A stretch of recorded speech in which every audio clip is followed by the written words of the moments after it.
Hello दोस्तों, नमस्कार। मैं डॉक्टर मनीष सर अपने चैनल में आपका स्वागत करता हूं।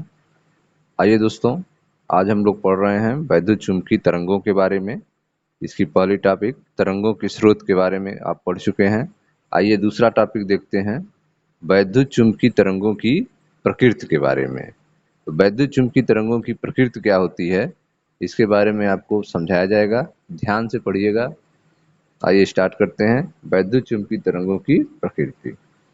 मैक्सवेल के समीकरणों के आधार पर यह दर्शाया जा सकता है कि किसी वैद्युत चुम्बकीय तरंग में वैद्युत और चुंबकीय क्षेत्र एक दूसरे के लंबवत और इसके गमन की दिशा के भी। तो मैक्सवेल का जो समीकरण था उसके आधार पे कहा जा सकता है कि किसी वैद्युत चुम्बकीय तरंग में, कोई इलेक्ट्रोमैग्नेटिक वेव है, वैद्युत चुम्बकीय तरंग है, तो उसमें विद्युत चुंबक एक दूसरे के लंबवत होते हैं।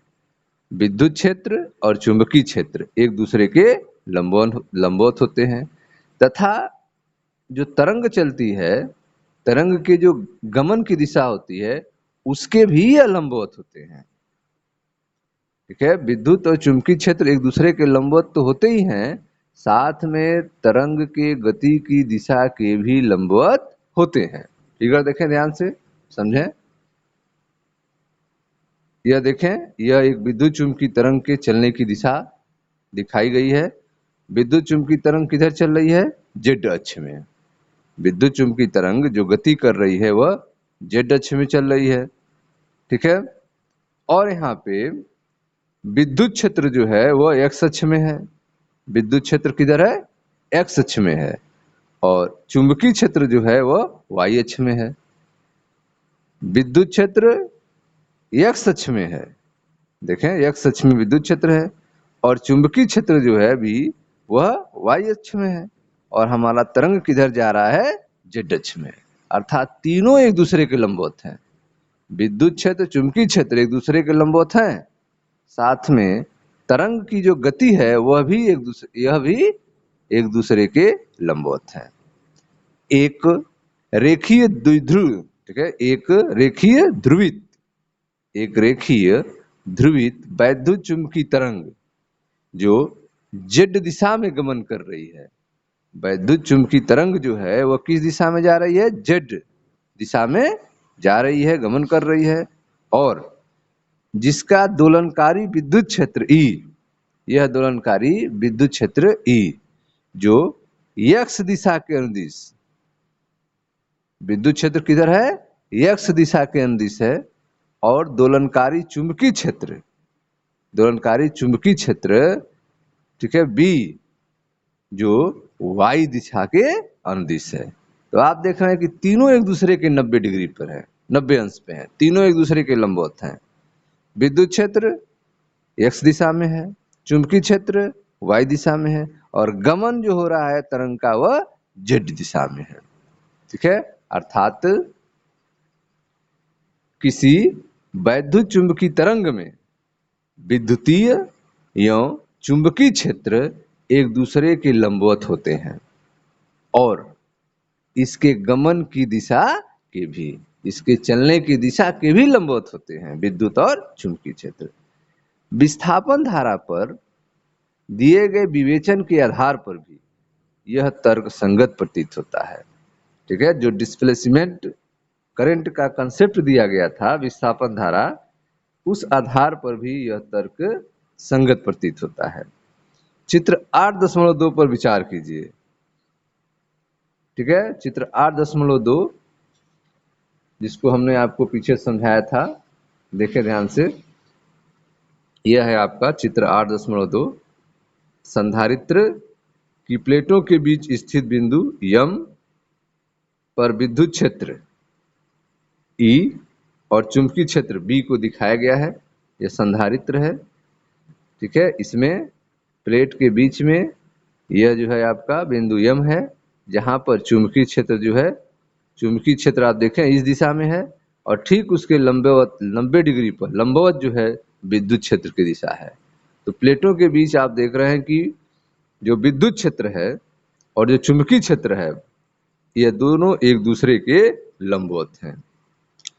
ठीक है, विद्युत क्षेत्र, चुंबकीय क्षेत्र एक दूसरे के लंबवत हैं।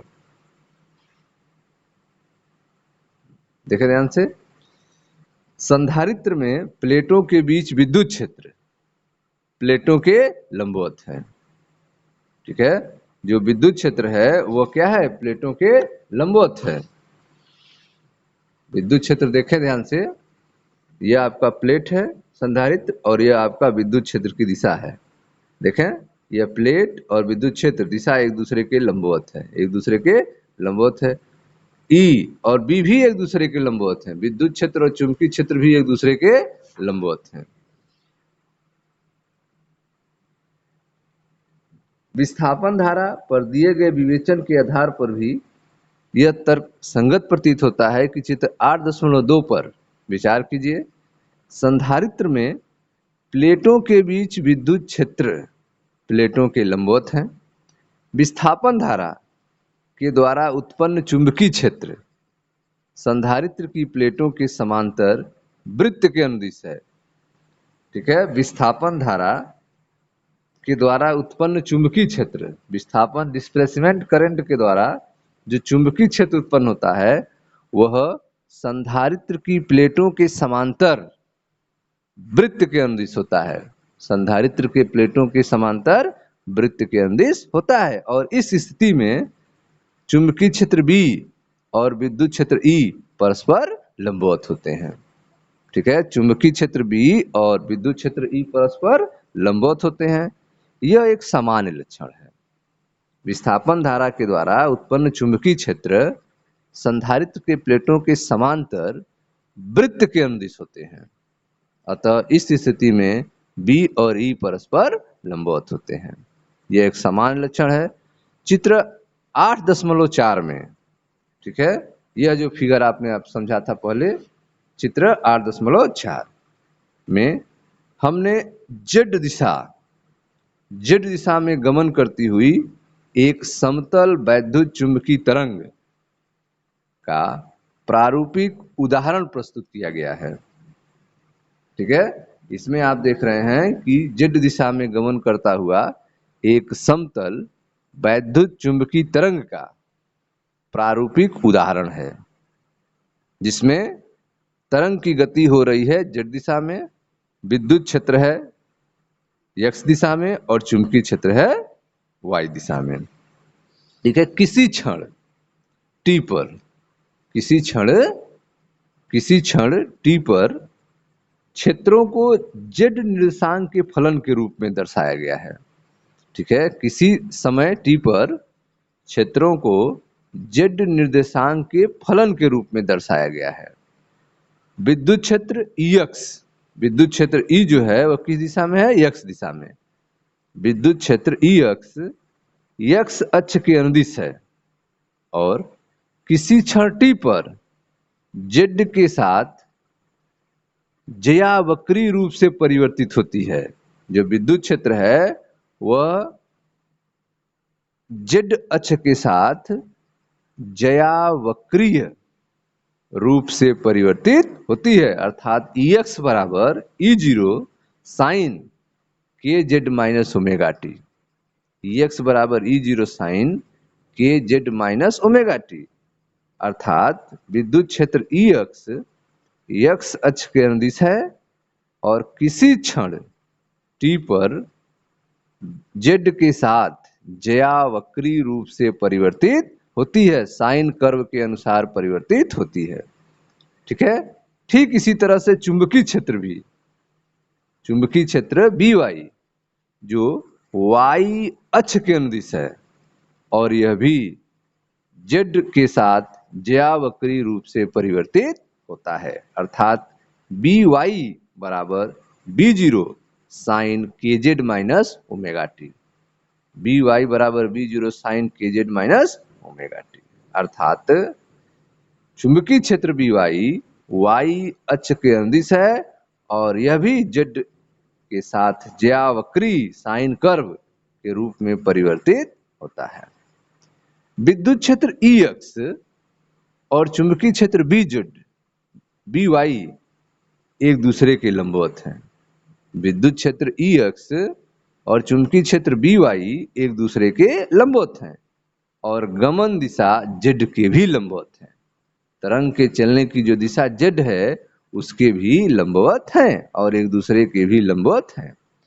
ई एक्स एवं बी वाई को हम निम्न प्रकार से लिख सकते हैं। ई एक्स बराबर ई जीरो साइन के z minus omega t, b y बराबर बी जीरो साइन के जेड माइनस ओमेगा टी। यहां पर जो के आप देख रहे हैं, यहाँ के यो तरंग की तरंगदैर्घ्य लेमडा में क्या संबंध होता है? ठीक है, यहाँ के और तरंग के तरंगदैर्घ्य लेमडा में संबंध है के बराबर 2 पाई बाई लेमडा, के बराबर 2 पाई बाई लेमडा। ठीक है, के और तरंग के तरंगदैर्घ्य लेमडा में संबंध होता है के बराबर 2 पाई बाई लेमडा। ठीक, और यहाँ पर ओमेगा जो है वो कोणीय आवृत्ति है।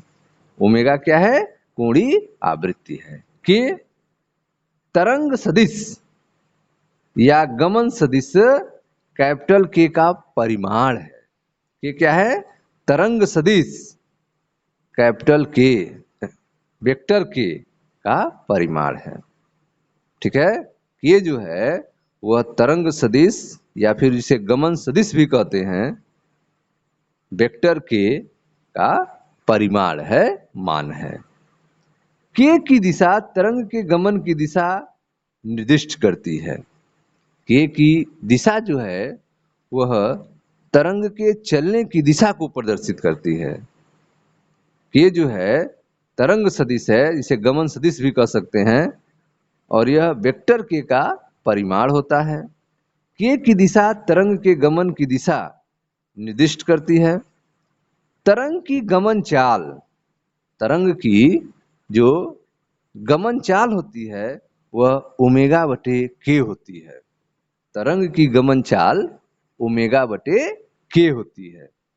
ई एक्स एवं बी वाई के लिए समीकरण जो आप देख रहे हैं, ई एक्स और बी वाई के लिए समीकरण तथा मैक्सवेल के समीकरण, जो मैक्सवेल का समीकरण था, का उपयोग करके हम निम्न परिमाण पर पहुंच सकते हैं।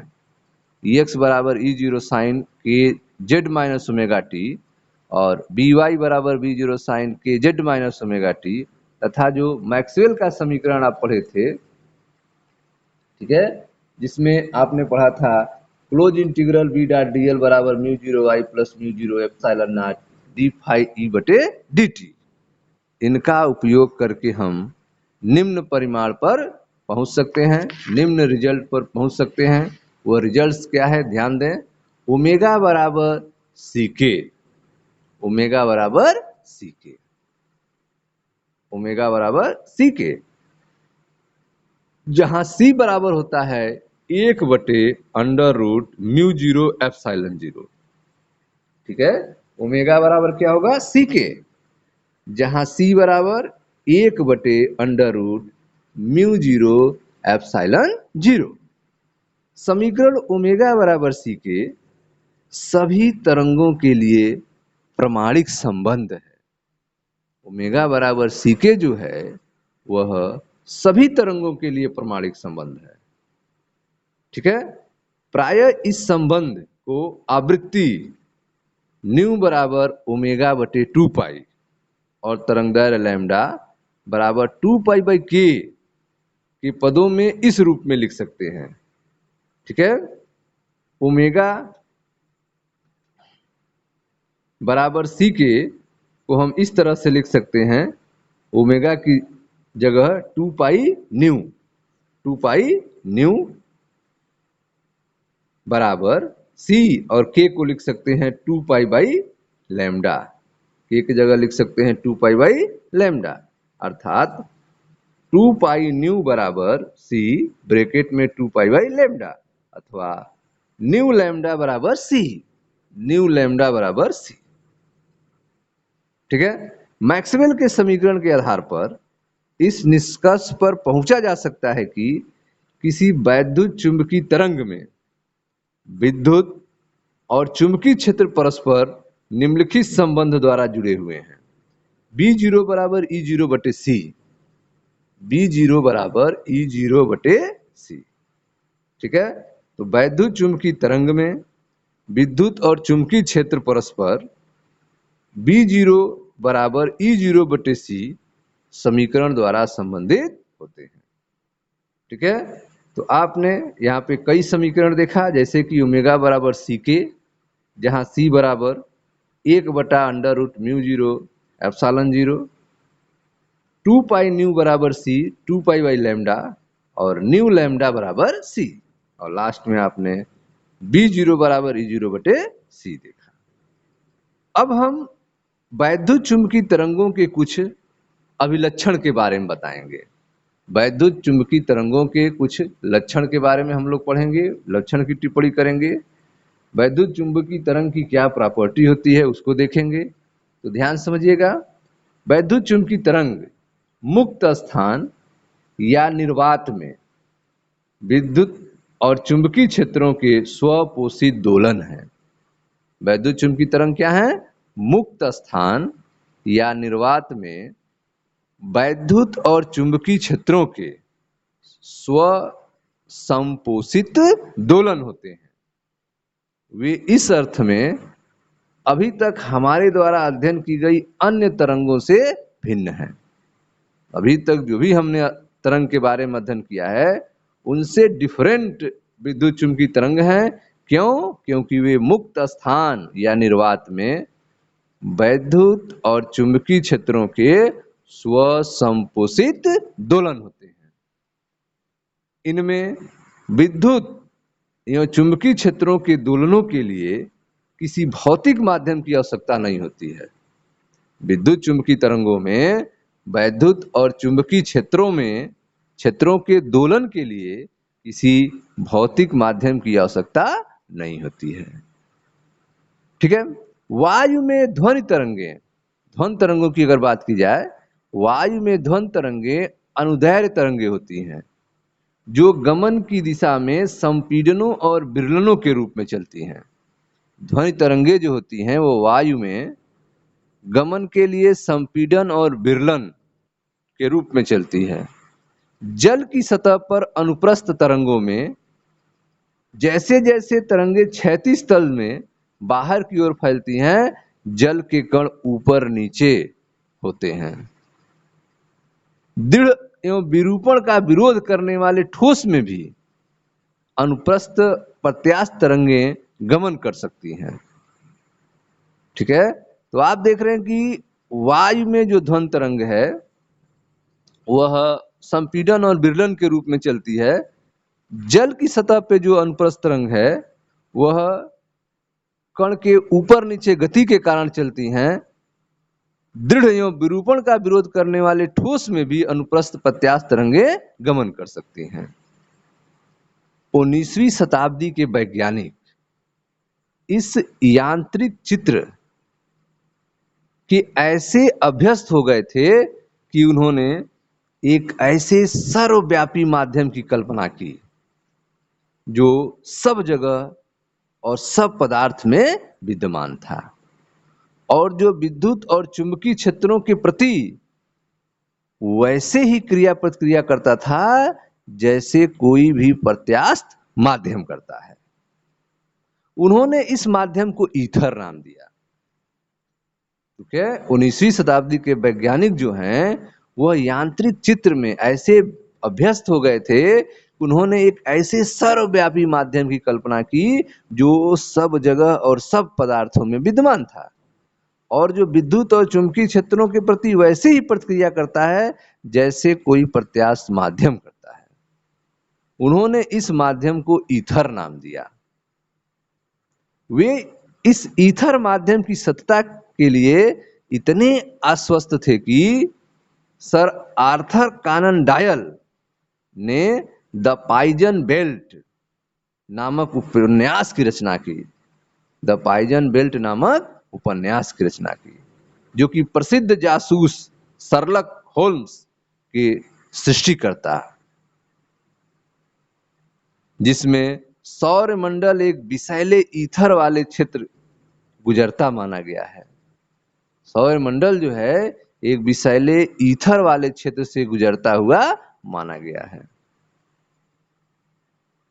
अब हम जानते हैं कि इस प्रकार के किसी भौतिक माध्यम की आवश्यकता नहीं है। यह जो ईथर माध्यम बताया गया, ठीक है, अब जो है ऐसे किसी भौतिक माध्यम की आवश्यकता नहीं है। माइकलसन और मोर्ले के 1887 में किए गए प्रसिद्ध प्रयोग ने ईथर की परिकल्पना को पूरी तरह से खारिज कर दिया, पूरी तरह से धाराशाही कर दिया। दिक् काल में दोलन करते विद्युत और चुंबकीय क्षेत्र निर्वात में भी एक दूसरे को संपोषित करके बनाए रख सकते हैं।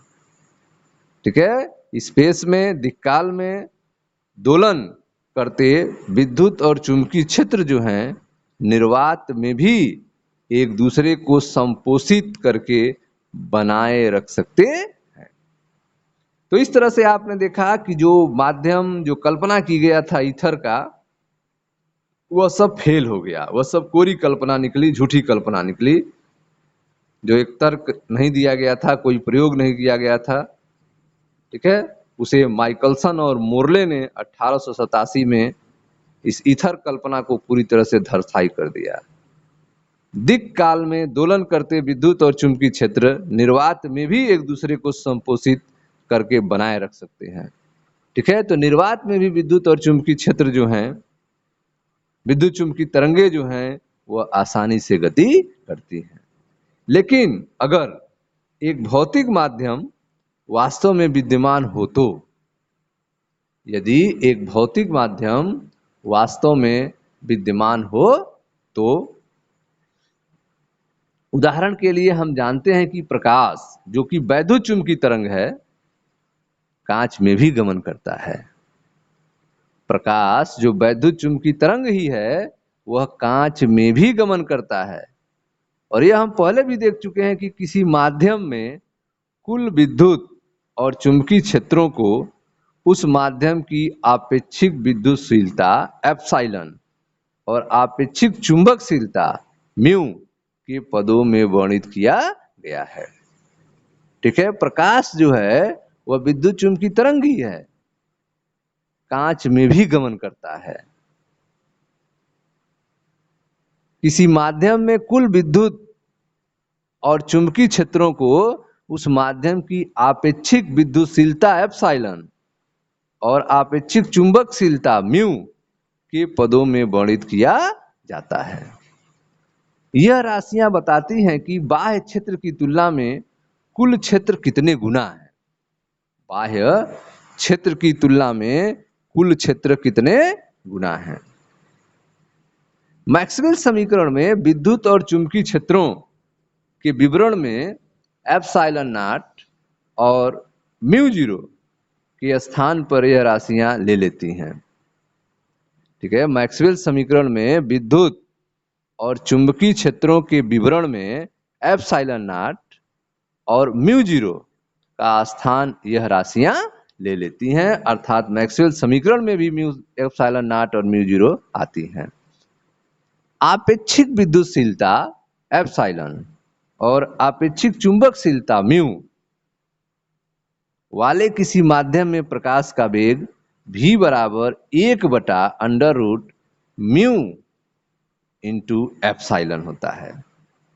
आपेक्षिक विद्युतशीलता एप्सिलॉन और आपेक्षिक चुंबकशीलता म्यू वाले किसी माध्यम में प्रकाश का वेग v बराबर 1/√म्यू इंटू एप्सिलॉन होता है। अतः किसी माध्यम में प्रकाश का वेग जो है उस माध्यम के वैद्युत और चुंबकीय गुणों पर निर्भर करता है। किसी माध्यम में प्रकाश का वेग उस माध्यम के वैद्युत और चुंबकीय गुणों पर निर्भर करता है। ठीक है, v बराबर 1/√म्यू एप्सिलॉन। अगले अध्याय में हम देखेंगे कि एक माध्यम के सापेक्ष दूसरे माध्यम का अपवर्तनांक इन दो माध्यमों में प्रकाश के वेग के अनुपात में होता है। ठीक है, जब आप प्रकाश पढ़ेंगे तो वहां पे आप देखेंगे कि एक माध्यम के सापेक्ष दूसरे माध्यम का अपवर्तनांक जो है वह इन दो माध्यमों में प्रकाश के वेग के अनुपात में होता है। मुक्त आकाश अथवा निर्वात में वैद्युत चुंबकीय तरंगों का वेग एक महत्वपूर्ण मौलिक नियतांक है। ठीक है, मुक्त आकाश अथवा निर्वात में वैद्युत चुंबकीय तरंगों का वेग एक महत्वपूर्ण मौलिक नियतांक है।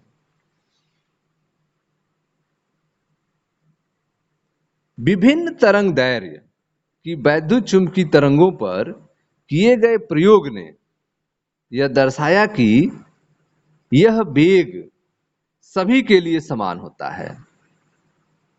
विभिन्न तरंग दैर्घ्य के वैद्युत चुंबकीय तरंगों पर किए गए प्रयोगों ने यह दर्शाया कि यह वेग जो तरंग दैर्घ्य पर निर्भर नहीं है सभी के लिए समान होता है और इसका मान 3 गुणे 10⁸ मीटर पर सेकेंड से कुछ मीटर प्रति सेकेंड कम या अधिक होता है। सभी के लिए समान होता है प्रकाश का वेग। वैद्युत चुंबकीय तरंग की अलग अलग तरंगों की, विभिन्न तरंगों की वैद्युत चुंबकीय तरंगों पर किए गए प्रयोग जो हैं यह बता रहे हैं कि यह वेग जो है सभी के लिए समान होता है और इसका मान 3 गुणे 10⁸ मीटर पर सेकेंड से कम या अधिक होता है। कुछ मीटर कम या अधिक होता है। निर्वात में वैद्युत चुंबकीय तरंगों के वेग का नियत होना। निर्वात में जो है वैद्युत चुंबकीय तरंग का वेग क्या होता है? नियत होता है। प्रयोगों द्वारा इतनी दृढ़ता से पुष्ट हो चुका है और इसका मान इतनी अधिक यथार्थता से ज्ञात किया जा चुका है कि इसको लंबाई के मानक रूप में स्वीकार कर लिया गया है। ठीक है, लंबाई की परिभाषा में, लंबाई के मानक के रूप में इसको स्वीकार कर लिया गया है। अर्थात मीटर को अब उस दूरी के रूप में परिभाषित किया जाता है जो दूरी प्रकाश द्वारा 1/c समय में तय की जाती है। मीटर को जो है अब उस दूरी के रूप में परिभाषित करते हैं जो दूरी प्रकाश द्वारा 1/c समय में तय की जाती है। अर्थात 1/c सेकेंड बराबर 2.99792458 गुणे 10⁸ पावर -1 सेकेंड। यह परिभाषीकरण जो है निम्न कारण से किया गया है। समय के मूल मात्रक को कुछ परमाणु आवृत्तियों अर्थात किसी विशिष्ट प्रक्रिया में परमाणु द्वारा उत्सर्जित प्रकाश की आवृत्ति के पदों में बहुत अधिक यथार्थता से परिभाषित किया जा सकता है। समय के मूल मात्रक को कुछ परमाणु आवृत्तियों अर्थात किसी विशिष्ट प्रक्रिया में परमाणु द्वारा उत्सर्जित प्रकाश की आवृत्ति के पदों में बहुत अधिक यथार्थता से परिभाषित किया जा सकता है। लेकिन लंबाई के मूल मात्रक को धीरे धीरे इतनी ही, ठीक है, लंबाई के मूल मात्रक को सीधे सीधे इतनी ही यथार्थता से परिभाषित करना कठिन है। लंबाई के मूल मात्रक को सीधे सीधे इतनी यथार्थता से परिभाषित करना कठिन है। प्रकाश की चाल c के लिए पूर्व के मापनों में, प्रकाश की चाल c के लिए पहले के मापनों में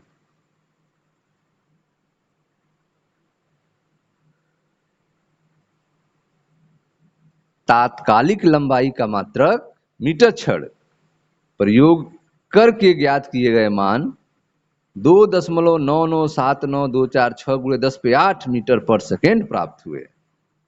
ठीक है, प्रकाश की चाल c के लिए पूर्व के मापनों में तात्कालिक लंबाई का मात्रक प्रयोग करके ज्ञात किए गए मान लगभग 2.997924 गुणे 10⁸ मीटर पर सेकेंड प्राप्त हुए। क्योंकि c का मान नियत संख्या है अतः लंबाई को c यो समय के मात्रक के पदों में परिभाषित किया जा सकता है। C का मान जो है नियत संख्या है, अतः लंबाई को C और समय के मात्रक के पदों में परिभाषित किया जा सकता है। हर्ट्ज ने न केवल वैद्युत चुंबकीय तरंगों के अस्तित्व को प्रदर्शित किया, बल्कि उन्होंने यह भी दर्शाया कि प्रकाश तरंगों की तुलना में 1 करोड़ गुना तरंग दैर्घ्य की तरंगे विवर्तित, अपवर्तित और ध्रुवित हो सकती हैं। हर्ट्ज ने न केवल वैद्युत चुंबकीय तरंगों के अस्तित्व को प्रदर्शित किया, बल्कि उन्होंने यह भी दर्शाया कि प्रकाश तरंगों की तुलना में 1 करोड़ गुना तरंग दैर्घ्य की तरंगे विवर्तित, अपवर्तित और ध्रुवित हो सकती हैं। इस प्रकार उन्होंने विकिरणों की तरंग प्रकृति को निर्णायक रूप से स्थापित किया। विकिरणों के तरंग प्रकृति को निर्णायक रूप से स्थापित किया। इसके अलावा उन्होंने अग्रगामी वैद्युत चुंबकीय तरंगें उत्पन्न की। हर्ट्ज ने अग्रगामी वैद्युत चुंबकीय तरंगें उत्पन्न की और 2 क्रमागत प्रस्पंदों के बीच की दूरी मापकर उनका तरंग दैर्घ्य ज्ञात किया। ठीक है, हर्ट्ज ने न केवल वैद्युत चुंबकीय तरंगों का अस्तित्व प्रदर्शित किया, बल्कि उन्होंने यह भी दर्शाया कि प्रकाश तरंगों की तुलना में 1 करोड़ गुना तरंग दैर्घ्य की तरंगे विवर्तित, अपवर्तित और ध्रुवित हो सकती हैं। इस प्रकार उन्होंने विकिरणों की तरंग प्रकृति को निर्णायक रूप से स्थापित कर दिया। इसके अलावा उन्होंने अप्रगामी वैद्युत चुंबकीय तरंगें उत्पन्न की और 2 क्रमागत प्रस्पंदों के बीच की दूरी माप करके उन्होंने तरंग दैर्घ्य ज्ञात किया। क्योंकि तरंग की आवृत्ति ज्ञात थी, दोलित्र की आवृत्ति के समान होने के कारण तरंग की आवृत्ति ज्ञात थी। उन्होंने v बराबर न्यू लैम्डा का उपयोग कर इन तरंगों की चाल ज्ञात की और पाया कि यह तरंगें भी उतनी ही चाल से चलती हैं जितने की प्रकाश चलता है। क्या उन्होंने सिद्ध किया कि तरंगें जो हैं वह भी उतने ही चाल से चलती हैं जिससे कि प्रकाश चलता है। ठीक है, तो तरंग की आवृत्ति ज्ञात थी। उन्होंने v बराबर न्यू लैम्डा का उपयोग कर इन तरंगों की चाल ज्ञात की और पाया कि यह तरंगें भी उतनी ही चाल से चलती हैं जिससे कि प्रकाश चलता है। इस तथ्य को कि वैद्युत चुंबकीय तरंगें ध्रुवित होती हैं किसी सुबाह्य एएम रेडियो के स्टेशन के प्रति व्यवहार द्वारा सुगमता से परखा जा सकता है। वैद्युत चुंबकीय तरंगें कैसी होती हैं? ध्रुवित होती हैं। ठीक है, यदि किसी एएम रेडियो, इसको कैसे जानेंगे? वैद्युत चुंबकीय तरंगें ध्रुवित होती हैं किसी सुबाह्य एएम रेडियो के स्टेशन के प्रति व्यवहार द्वारा आसानी से जांचा जा सकता है, परखा जा सकता है। यदि किसी एएम रेडियो में दूरदर्शी एंटीना लगा हो, तो यह सिग्नल के विद्युतीय भाग के प्रति प्रतिक्रिया दर्शाता है। वैद्युत चुंबकीय तरंगें ध्रुवित होती हैं किसी बाह्य एएम रेडियो के स्टेशन के प्रति व्यवहार द्वारा आसानी से परखा जा सकता है। यदि किसी एएम रेडियो में दूरदर्शी एंटीना लगा हो तो यह सिग्नल के विद्युतीय भाग के प्रति प्रतिक्रिया दर्शाता है। जब एंटीना को क्षैतिज कर देते हैं तो सिग्नल अत्यधिक घट जाता है। कुछ सुबाह्य रेडियो में क्षैतिज एंटीना लगे होते हैं जो वैद्युत चुंबकीय तरंगों के चुंबकीय घटक के प्रति संवेदनशील होते हैं। ठीक है, इस प्रकार के रेडियो के एंटीना को सिग्नल प्राप्त करने के लिए क्षैतिज रहना चाहिए। रेडियो के एंटीना को सिग्नल प्राप्त करने के लिए क्षैतिज रहना चाहिए। इन स्थितियों में सिग्नल की प्रभावी ग्राह्यता रेडियो के प्रसारण स्टेशन के सापेक्ष विन्यास पर भी निर्भर करती है। तो सिग्नल की जो प्रभावी ग्राह्यता है वह रेडियो के प्रसारण स्टेशन के सापेक्ष विन्यास पर भी निर्भर करती है। तो प्रकाश जो है वैद्युत चुंबकीय तरंगे ध्रुवित होती हैं। इसको कैसे हम जांचेंगे? वैद्युत चुंबकीय तरंगे ध्रुवित होती हैं किसी सुबाह्य एएम रेडियो के स्टेशन के प्रति व्यवहार द्वारा आसानी से परखा जा सकता है।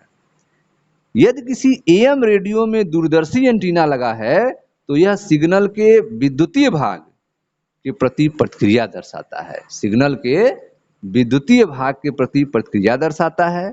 जब एंटीना को क्षैतिज कर देते हैं तो सिग्नल अत्यधिक घट जाता है।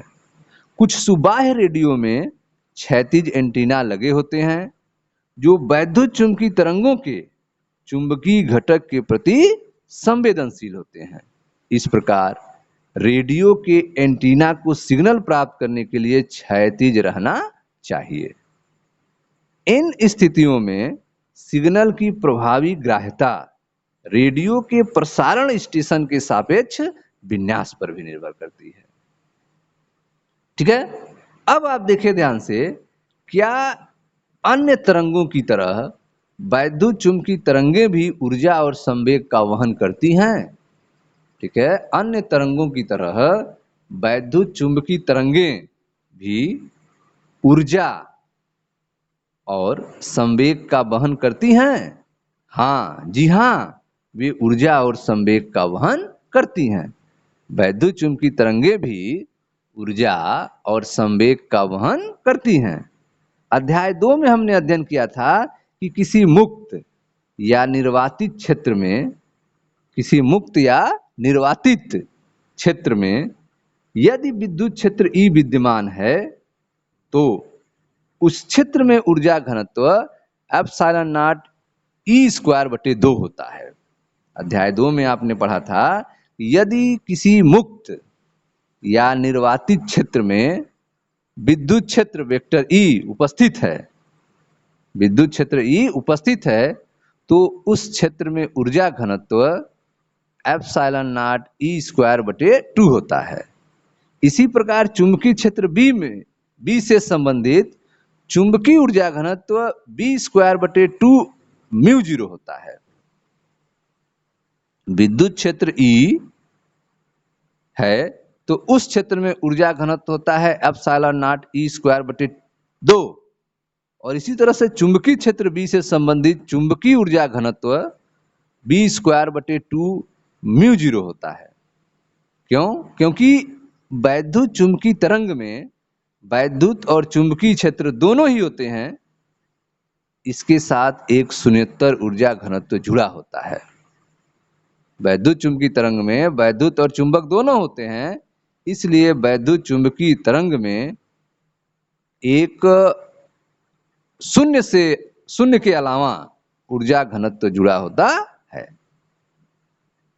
अब मान लीजिए कि वैद्युत चुंबकीय तरंग की गमन की दिशा के लंबवत कोई तल है। वैद्युत चुंबकीय तरंग की गमन दिशा के लंबवत कोई तल है। यदि इस तल में कोई वैद्युत आवेश होंगे तो वे वैद्युत चुंबकीय तरंग के वैद्युत और चुंबकीय क्षेत्रों के कारण गति में आकर उस गत्यावस्था में बने रहेंगे। ठीक है, वैद्युत चुंबकीय तरंग की गमन दिशा के लंबवत कोई तल है, जैसा कि आपने 8.4 में देखा। वैद्युत चुंबकीय तरंग Z अक्ष में जा रही है, विद्युत क्षेत्र X अक्ष में है, चुंबकीय क्षेत्र Y अक्ष में है। ठीक है, अर्थात वैद्युत चुंबकीय तरंग की गमन दिशा के लंबवत कोई तल है और यदि इस तल में कोई वैद्युत आवेश होंगे तो वे वैद्युत चुंबकीय तरंगों के विद्युत और चुंबकीय क्षेत्रों के कारण गति में आकर उस गत्यावस्था में बने रहेंगे। इस प्रकार वह आवेश तरंगों से ऊर्जा और संवेग प्राप्त करते हैं। वे आवेश जो हैं वे तरंगों से ऊर्जा और संवेग प्राप्त करते हैं। इससे यही तथ्य स्पष्ट होता है कि अन्य तरंगों की तरह वैद्युत चुंबकीय तरंगे भी ऊर्जा और संवेग का वहन करती हैं। ठीक है। तो इस प्रकार वह आवेश जो हैं तरंगों से ऊर्जा और संवेग प्राप्त करते हैं, जिससे स्पष्ट होता है कि अन्य तरंगों की तरह वैद्युत चुंबकीय तरंगें भी ऊर्जा और संवेग का वहन करती हैं। चूंकि यह संवेग वहन करती हैं, इसलिए एक वैद्युत चुंबकीय तरंग दाब डालती हैं।